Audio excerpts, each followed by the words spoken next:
Hello नमस्कार दोस्तों, आज हम बात करेंगे द फंडामेंटल एनालिसिस। वैसे तो फंडामेंटल एनालिसिस बहुत बड़ा चीज है, ऐसे एक वीडियो में उसको कवर करना पॉसिबल नहीं है। फंडामेंटल एनालिसिस से आप ज्यादा पैसा तो बना नहीं सकते, पर फंडामेंटल एनालिसिस से आप ये समझ सकते हैं कि कंपनी कैसे है, कंपनी का नींव क्या है, कंपनी किस तरह से परफॉर्मेंस कर रहा है, कंपनी का ग्रोथ किस तरफ से, ये आप समझ सकते हैं। जैसे कि किसी बिल्डिंग का भित्त कितना मजबूत होता है, उसके हिसाब से उस बिल्डिंग पे कितना मालाएं चढ़ सकता है, वो हम इसे समझ सकते हैं। उसी तरह कंपनी का टोटल फंडामेंटल किस तरह है वो हम समझ जाएंगे तो कंपनी आने वाला फ्यूचर क्या है वो हम समझ सकते हैं। तो अगर आप बिजनेस खरीदना चाहते हैं तो आपके लिए फंडामेंटल एनालिसिस जरूरी है, क्योंकि आप अगर लॉन्ग टर्म इन्वेस्टमेंट करना चाहते हैं तो आपके लिए फंडामेंटल एनालिसिस जरूरी है। अगर आप स्विंग ट्रेडिंग करना चाहते हैं, कुछ दिन के लिए पैसा रखना चाहते हैं, तो इसके लिए आपको टेक्निकल एनालिसिस की आवश्यकता पड़ेगी। हालांकि इन्वेस्टमेंट करने के लिए भी टेक्निकल एनालिसिस बहुत ही जरूरी है, वो भी हम सीखेंगे किस तरह से। चलिए एक एग्जांपल से समझते हैं। मान लीजिए मिस्टर शंकर एक कंपनी ओपन किया, जिस कंपनी का टोटल मार्केट कैप है 1000 करोड़, उनमें से वो 800 करोड़ अपने जेब से लगाया है और 200 करोड़ किसी रिश्तेदार हो या बैंक से हो, किसी से भी लोन लेके कंपनी का स्टार्ट किया है, कंपनी इसी तरह चला रहा है। तो उसके पास टोटल जो लायबिलिटीज है, टोटल जो डेट है वो हो गया 200 करोड़। तो उसका डेट टू इक्विटी रेशियो हो गया। तो debt what is the debt to equity ratio? Debt to equity ratio क्या होता है? डेट टू इक्विटी रेशियो होता है total liabilities divided by total share holder equity. तो उनके पास टोटल लायबिलिटीज था 200 करोड़ और उनके टोटल जो इक्विटी था वो था 1000 करोड़। तो उनका जो डेट टू इक्विटी रेशियो निकल रहा वो है 0.20%। तो 0.20% debt to equity ratio, that is ठीक है, गुड है। मेरे हिसाब से अगर किसी भी कंपनी का डेट टू इक्विटी रेशियो 0.25% से लेके 30% के बीच में हो तो ठीक है, तो वो कंपनी अपने जो मार्केट कैप है, अपने जो मार्केट कैप टोटल इक्विटी है उसके हिसाब से कंपनी जो डेट उठा रहा है ठीक ठाक है। और बहुत लोगों के इस मामले में बहुत सारे ओपिनियन है, पर मेरे मामलों में इतना ही, मैंने इतना ही देखता हूं तो इतने में ही खरीदता हूं, क्योंकि मेरे को इतना ही जमता है। अब हम समझते हैं जिससे डेट टू इक्विटी रेशियो से कोई कंपनी अच्छा है या बुरा, ये हम नहीं समझ सकते। डेट टू इक्विटी रेशियो हमें ये समझ सकते हैं कि कंपनी के पास कितना लोन है, कंपनी कितने कर्ज में। अब हमें एक कंपनी में इन्वेस्ट करने के लिए और भी बहुत सारी चीजें देखना जरूरी है, जैसे कि ROC. What is the ROC? ROC return on capital employed. मेरे मामलों में रिटर्न ऑन कैपिटल एम्प्लॉयड अगर का सालाना 15% अबव रहा तो मेरे लिए वो कंपनी सही। 15% से लेकर 20% के बीच में रहा तो वो सारी कंपनी 20% अबव हो सकते हैं, मतलब उससे कम नहीं होना चाहिए, उससे अबव हो तो ठीक है। और अब देखते हैं ROE, return on equity. Return on equity मतलब हर एक शेयर होल्डर की, मतलब जितना शेयर उनके पास है उसके हिसाब से कितना रिटर्न ऑन इंटरेस्ट आया है, उसको कहते हैं रिटर्न ऑन इक्विटी। तो रिटर्न ऑन इक्विटी को समझने के लिए हमें समझना what is the ROE. ROE क्या होता है? अगर आरओई को समझना है तो net profit divided by total share holders equity.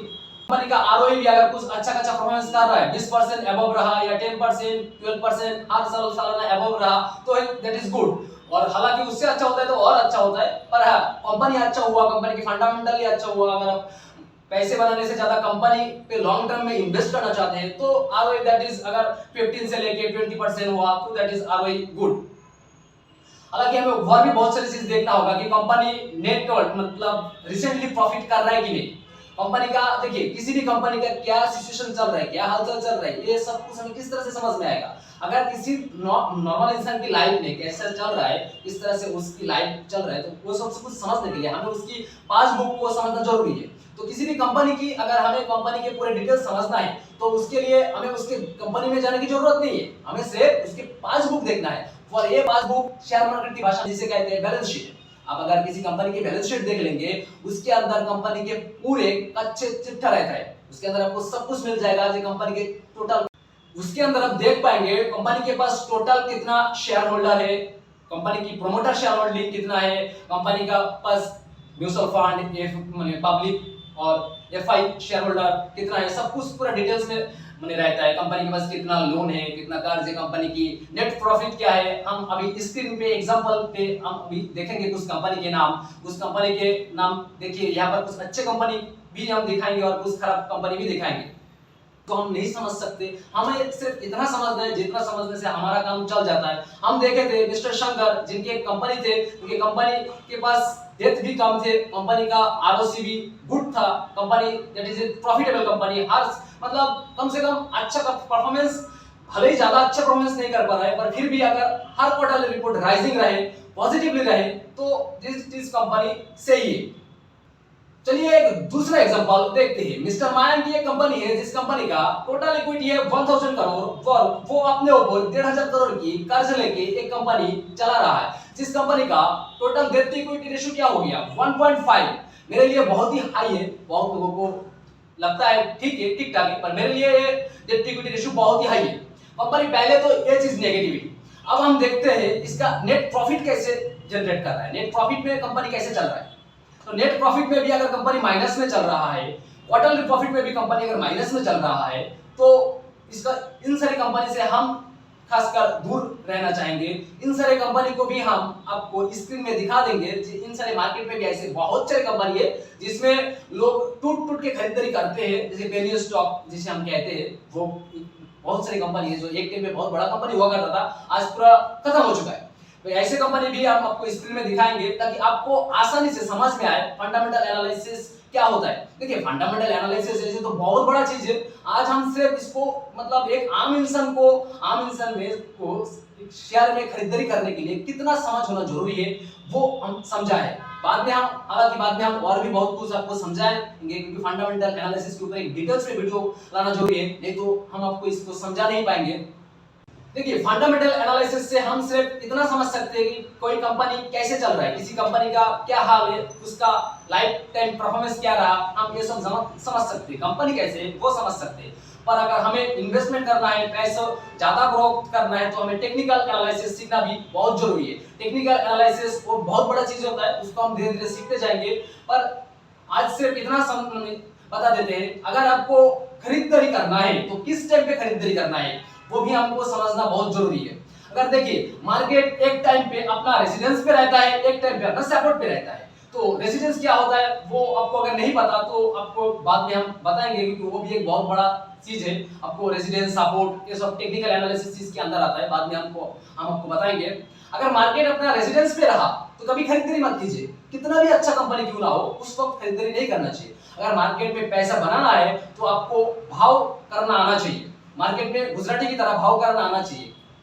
मान लीजिए कोई चीज आपको बहुत अच्छा लगता है, कोई भी कंपनी का शेयर आपको बहुत अच्छा लगता है, तो अगर आपको उसको खरीदना है तो उसको उसके सही प्राइस पे खरीदिए। जब वो अपने प्राइस से ओवर हाई पे रहे तो उस वक्त मत खरीदिए, वो भी अपने सपोर्ट पे आएगा। वो अगर अपने रेजिडेंस पे चल रहा है तो उसका भी एक सपोर्ट है, उस सपोर्ट पे उसको आने दीजिए। सपोर्ट से अगर वो रिबाउंस करता है, गेन करता है, तब उसमें बाइंग कीजिए। और पैसा बढ़ाने के लिए, पोर्टफोलियो को इंक्रीज रखने के लिए और भी बहुत सारी चीज सीखना जरूरी है। जैसे कि अगर आपके पास 20 स्टॉक हो गया, उनमें से जो भी स्टॉक सबसे बढ़िया चल रहा है, सबसे अच्छा परफॉर्मेंस कर रहा है, अगर कंपनी कंपनी अच्छा है तो उस कंपनी में शेयर होल्डिंग बढ़ाना चाहिए। और बाकी सारी कंपनी आपका अच्छा परफॉर्मेंस नहीं कर रहा है उसमें आप शेयर होल्डिंग काट के उसमें आप शेयर होल्डिंग बढ़ा सकते हैं। इस तरह से कंपनी में शेयर होल्डिंग ज्यादा लिया जाता है। जैसे कि राकेश झुंझुनवाला को ले लीजिए, उनके पोर्टफोलियो में सबसे ज्यादा अच्छे शेयर थे, सबसे ज्यादा बिग क्वांटिटी में शेयर थे, वो थे टाइटन। पर जब उन्होंने टाइटन को खरीदे थे तब उस वक्त टाइटन का प्राइस लगभग 3.5 रुपए के आसपास थे। तो उनको उस वक्त थोड़ी पता था कि टाइटन इतना बड़ा हो सकता है। उस वक्त उन्होंने एक साथ सब कुछ थोड़ी किया था। जब देखे थे जो कंपनी अच्छा खासा परफॉर्मेंस कर रहा है, हर क्वार्टरली रिपोर्ट, एनुअल रिपोर्ट अच्छा खासा परफॉर्मेंस कर रहा था, उन्होंने अपने होल्डिंग को बढ़ाते गए। इस तरह हमें भी अपने होल्डिंग को बढ़ाना है। जो कंपनी आपके पोर्टफोलियो में सबसे अच्छा है उस कंपनी में अपने शेयर होल्डिंग बढ़ाइए। दूसरे कंपनी जो आपका अच्छा परफॉर्मेंस नहीं कर रहा है उसका शेयर होल्डिंग काट के उस कंपनी में आप डाल सकते हैं। ये मेरे ओपिनियन मेरे समझ में ये आता है कि मार्केट में जो सबसे ज्यादा जल्दी पैसा बना रहा है हम उसमें अपना ज्यादा पैसा लगाएं, और जिस पे ट्रस्ट है हमें उसमें हम ज्यादा पैसा लगाएं। फंडामेंटल एनालिसिस को आपको और भी गहरे से समझना है तो आपको खुद को सीखना होगा। इस मार्केट में निफ्टी 100 को देखना होगा, फिर निफ्टी 200 को देखना होगा। हर सैटरडे या संडे हर संडे में आप निफ्टी 100 निफ्टी 200 पे 1 घंटा 2 घंटा निकाल के उसके फंडामेंटल चेक करते रहिए। आपके नॉलेज इंप्रूव होते जाएगा और आप मार्केट में सीखते जाएंगे। अगर मार्केट में पैसा बनाना है तो थोड़ा सा तो मेहनत करना ही होगा। देखिए दूसरे की सजेशन से, दूसरे की टिप्स से कितने दिन आप मार्केट में सर्वाइव कर सकते हैं। हम कहे ना, आपको अगर लॉन्ग टर्म मार्केट में सर्वाइव करना है तो जुड़िए हमसे। हम आपको रातों रात ट्रेडर बनना नहीं सिखाएंगे। हालांकि हम ट्रेडिंग से भी पैसा कमाना सिखाएंगे, पर वो एक पर्टिकुलर ट्रेंड आने के बाद, जब आप हमारे व्यूअर्स में से कोई कहेगा हाँ हम आज हमारा एक अच्छा खासा पोर्टफोलियो बन चुका है, हम एक इन्वेस्टर बन चुके हैं, हम मार्केट में रिस्क मैनेजमेंट को समझ चुके हैं, मार्केट में साइकोलॉजी ऑफ मतलब मनी मैनेजमेंट क्या होता है सब कुछ समझ चुके हैं, तब हम आपको ट्रेडिंग भी सिखाएंगे। हालांकि उससे पहले भी हमारा टेक्निकल एनालिसिस और फंडामेंटल एनालिसिस के ऊपर डिटेल्स में वीडियो आने वाला है, तो please subscribe this channel, like this video. चलिए मिलते हैं नेक्स्ट वीडियो में। डीमैट अकाउंट ओपन करवाना चाहते हैं वो भी बिल्कुल फ्री में, तो लिंक दिस डिस्क्रिप्शन बॉक्स। अगर आप हमारे लिंक से अकाउंट ओपन करवाएंगे तो हम आपको पर्सनली गाइड करेंगे किस तरह से इस मार्केट में लॉन्ग टर्म में सर्वाइव किया जा सकता है। हम आपको पर्सनली गाइड करेंगे हर चीज पे। अगर आपको अकाउंट ओपन करने में कोई भी दिक्कत हुआ तो स्क्रीन पे दिए गए नंबर पे आप कांटेक्ट कर सकते हैं। पहले एग्जांपल ले लेते हैं हम TCS का, जो टाटा कंपनी के हाथी कहा जाता है जिस शेयर को। देखिए उसका टोटल मार्केट कैप है, कंपनी का टोटल मार्केट कैप है 12,34,030 करोड़। कंपनी का बुक वैल्यू 266। कंपनी का ROC 54.9%, कंपनी का ROE 43.3, that is very very good. Company return on equity 43.6, company पे के पास डेट है 0.8%। देखिए ये होता है कंपनी, इतना बड़ा कंपनी है जिसका मार्केट कैप की हिसाब से डेट सिर्फ इतना सा है। अब हम देख लेते हैं इसका नेट प्रॉफिट में कंपनी अच्छा खासा परफॉर्मेंस कर रहा है। देखिए हर क्वार्टरली रिपोर्ट में कंपनी का रिपोर्ट इंक्रीज है। देखिए अब हम देख लेते हैं इसका एनुअली रिपोर्ट में भी कंपनी राइजिंग है। हर साल कंपनी ज़्यादा से ज़्यादा ग्रोथ कर रहा है। हर साल कंपनी अपना पिछले साल से भी ज़्यादा ग्रोथ कर रहा है, दैट इज़ गुड। हमें इन सारे कंपनी में पैसा इन्वेस्ट करना चाहिए।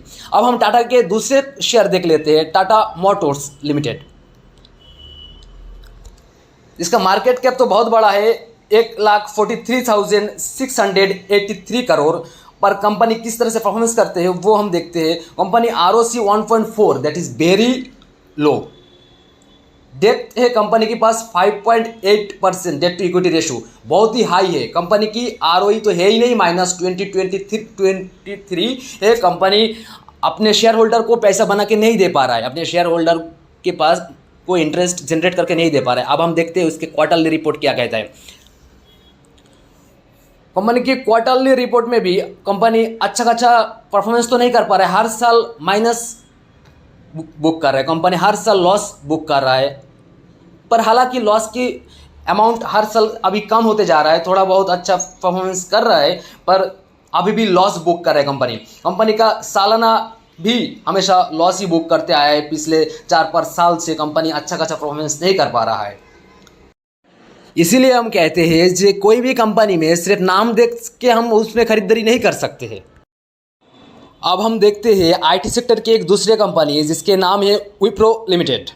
इसका करंट प्राइस चल रहा है 403 रुपया। इसका मार्केट कैप है 2,21,097 करोड़।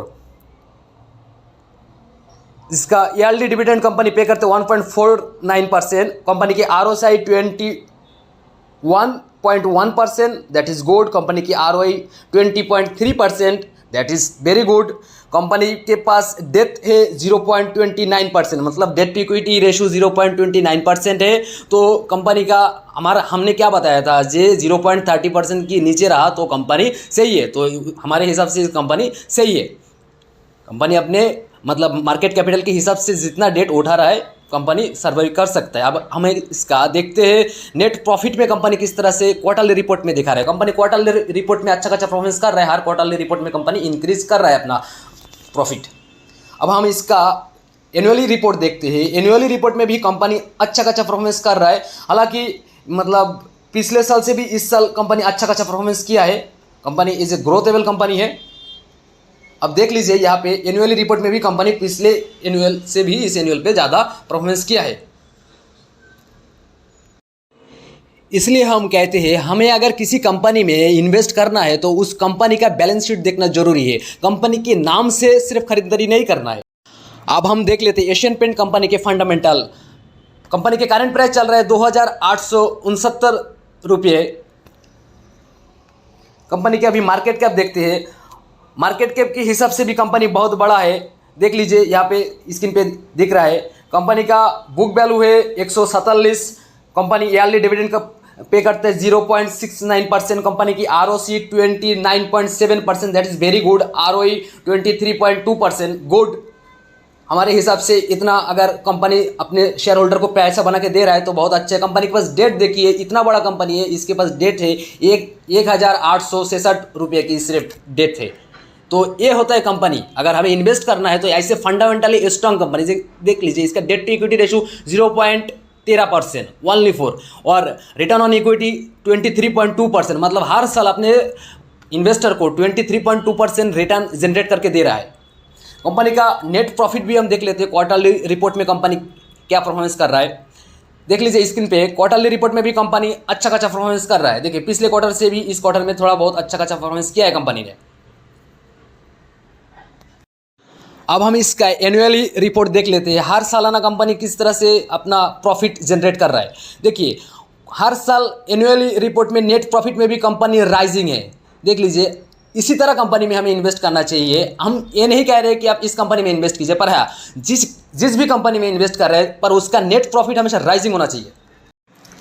अब एक हम पेनी स्टॉक को ही देख लेते हैं जिसका नाम है रतन इंडिया पावर लिमिटेड। बहुत ऐसे यूट्यूबर मिलेगा आपको जो कहेंगे इस तरह कंपनी में खरीदारी करने के लिए। देखिए कंपनी का टोटल मार्केट कैप है 2094 करोड़। कंपनी के बुक वैल्यू भी माइनस में दिखा रहा है। कंपनी की ROC 7.78%, नॉट गुड। ROE तो दिख ही नहीं रहा है, मतलब अपने शेयर होल्डर को पैसा बना के नहीं दे पा रहे। कंपनी की डेट देखिए 11,283 करोड़, मतलब अपने मार्केट कैप के हिसाब से भी 5 गुना से भी ज़्यादा का डेट लेके कंपनी चल रहा है। तो ऐसे कंपनी कैसे अपने शेयर होल्डर को इंटरेस्ट जनरेट करके दे सकता है। इसीलिए हमें इन सारी कंपनियों से बचना चाहिए। अभी हम इसका देख लेते हैं फंडामेंटल, बेसिक फंडामेंटल तो यही पे इसका खत्म हो जाता है। फिर भी हम इसका बैलेंस शीट एक बार देख लेते हैं। बैलेंस शीट में कंपनी किस तरह से परफॉर्मेंस कर रहा है।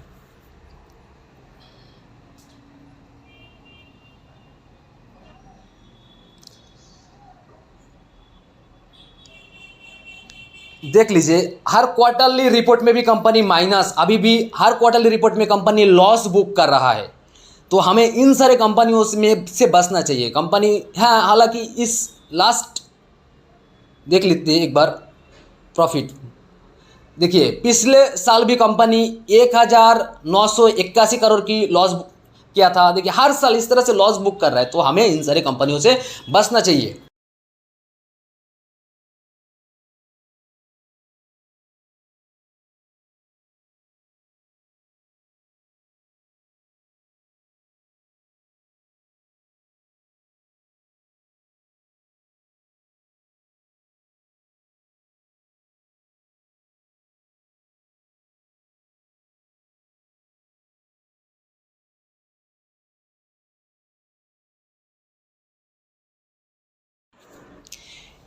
देखिए अब हम देखते हैं सुजलॉन एनर्जी लिमिटेड। इसका मार्केट कैप कैसा है और कंपनी किस तरह से परफॉर्मेंस कर रहा है वो भी ज़रा देख लेते हैं। देखिए मार्केट कैप है 11,493 करोड़। मार्केट कैप तो ठीक है, मार्केट कैप के हिसाब से कंपनी के पास क्या परफॉर्मेंस है वो देख लेते हैं। ROC 22.3% है, हमारे हिसाब से थोड़ा सा कम है, फिर भी ठीक ठाक है, पर ROE नहीं दिख रहा है। कंपनी का डेट देखिए, डेट टू इक्विटी रेशियो दिखाई नहीं रहा है। टोटल डेट है कंपनी के पास, डेट टू इक्विटी रेशियो मैंने 3,201 करोड़। मार्केट कैप के हिसाब से भी बहुत ज़्यादा है। फिर भी हम इसका क्वार्टरली रिपोर्ट देख लेते हैं। क्वार्टरली रिपोर्ट में देख लेते हैं एक बार हम इसका क्वार्टरली रिपोर्ट। देखिए नेट प्रॉफिट में सिर्फ इतने सालों में सिर्फ पिछले साल ही कंपनी थोड़ा बहुत प्रॉफिट बुक किया था, मतलब थोड़ा बहुत अच्छा परफॉर्मेंस कर रहा है, पर इतने सालों में कंपनी अच्छा परफॉर्मेंस नहीं कर पा रहे थे। देखिए इसका